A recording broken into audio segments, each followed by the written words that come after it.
पाणी देखील जे आहे स्वच्छ पाणी असलं पाहिजे। पाण्याचा दर्जा आणि गुणवत्ता तपासण्याच्या देखील सूचना दिलेल्या आहेत। आणि मला वाटतं यामध्ये आपण पूर्वी जसं DPDC मधून चाऱ्यासाठी पैसे दिले होते, चारा उगवण्यासाठी, तर त्याचा मोठा परिणाम या ठिकाणी जाणवतोय आणि जिल्ह्यामध्ये पुरेल एवढा चारा या ठिकाणी आहे।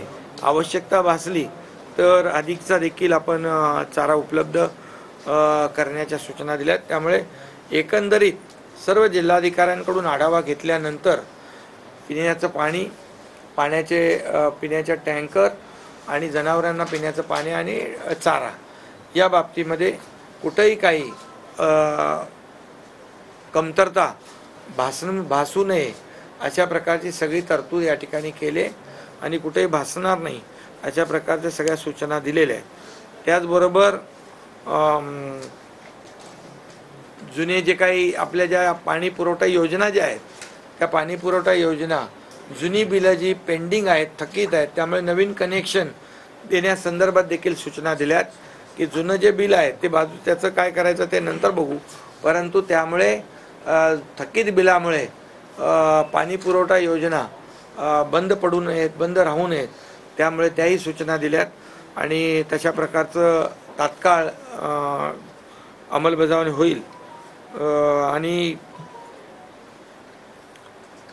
यामध्ये आणखी भविष्यात देखील जी आपली भूजल पातळीची मध्ये घट आलेली आहे त्यासाठी जे रिचार्जिंग आहे, पुनर्भरण आहे, या संदर्भात जलयुक्त शिवार, जलसंधारण विभाग आणि जलसंपदा विभाग यांना देखील सूचना दिल्यात।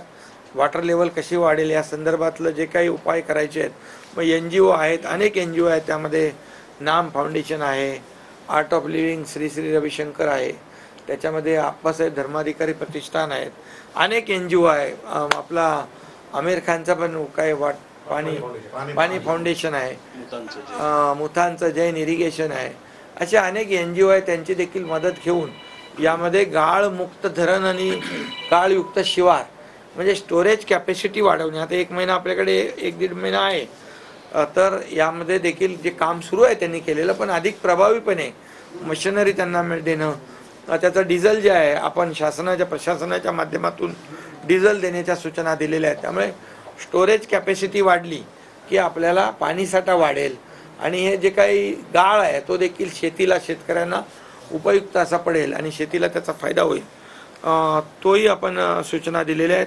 त्याचबरोबर पाण्याचं जे काही नियोजन आहे ते नियोजन योग्य परिस्थितीमध्ये योग्य प्रकारे व्हावं, त्याच्या सूचना दिल्यात। काही ठिकाणी पिण्याच्या पाण्याला सगळीकडे प्राधान्य देण्याला आपण सूचना दिल्यात।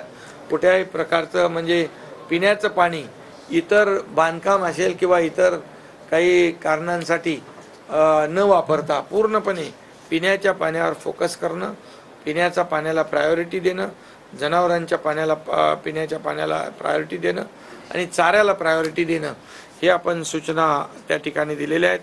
त्याचबरोबर